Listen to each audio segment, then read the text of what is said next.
A question I get a lot this time of year is, should I shut down from throwing? We're going to define shutting down as not picking up a baseball at all, so no throwing whatsoever.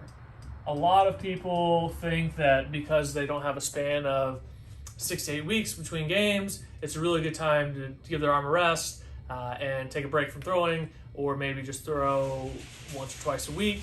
And that often leads to putting the player in a situation where they're not properly prepared or built back up for when they are required to pitch or throw again at a high level. And so they're actually doing themselves more harm than good by taking time off, even though that's something that they hear a lot from ASMI or these big organizations who frame it in a certain context of 2 months off is the best thing for your arm. And that while that is true, we have to apply it to certain contexts. So we will go into all those different situations and look at some individual situations where this is where we want to shut down, this is where we're going to go into velo building. But for the sake of today, we're just going to look at some general time tables of how long we want guys to shut down and then build up, and then let's work backwards and say, do I actually have that much time to do this properly? So again, if we're defining shutting down as no throwing whatsoever, we want to have 6 weeks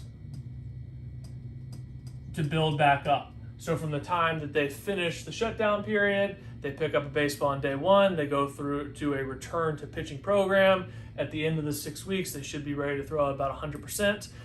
Now that is after doing both a workout program with us and arm care through the shutdown period, and then building back into actually throwing a baseball over those 6 weeks and using a lot of things like drive lines, throwing methods, and that sort of thing. But that is to get them to 100%. So they're actually ready to pitch either for a tryout, showcase, game, that sort of thing. So if we're looking for some people, and we live in Florida, a lot of guys have tryouts for travel ball around January. This year it's probably either the 7th or the 15th of January, and that's going to be for freshmen through juniors. That's going to be the date that they need to be ready to throw 100%. And it's going to depend on where they play this summer or possibly a college scholarship, depending on where they are in their career.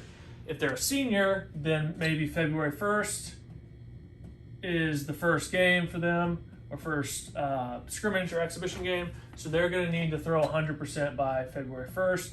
That's a whole month difference. Obviously, these two people are going to be on different timetables throughout the fall, and that's just a small example of what we would have going on between someone that may be a sophomore and a senior. So we're going to start at that date and work backwards with this 6 week period. So if they're having to throw at the beginning of January, middle of end of November, they're going to have to start building back up.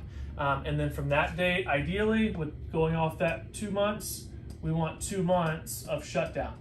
So no throwing for those 2 months. Again, that's kind of the agreed timetable that we look at. If it's hearing someone like Eric Cressy talk in the past about timetables that he has found best to shut down, or looking at research or ASMI or Dr. Andrews specifically about what they recommend for certain age groups and players, talking probably more in the 14 to 18-year-old range here. The 2 months is the recommended guidelines to help the shoulder heal a little bit and just deal with the trauma of throwing a baseball every day, which puts a lot of wear and tear on the joint. So that's the recommended amount. In Florida, it's really hard to do that. If they are one of these players that's finishing January 7th or needs to be ready to throw it 100% January 7th, this year, for that date, those guys are going to be finished around October 15th. So by that math, they would have their shutdown period is only going to be 1 month. This is when Jupiter is. So a lot of guys, that's one of the biggest tournaments in the country for the year. A lot of guys are finishing around October 15th. They're going to take 1 month off, and that's going to be their shutdown period, because that, now we look back at the 6 weeks, that's going to allow them to have 6 weeks to building up.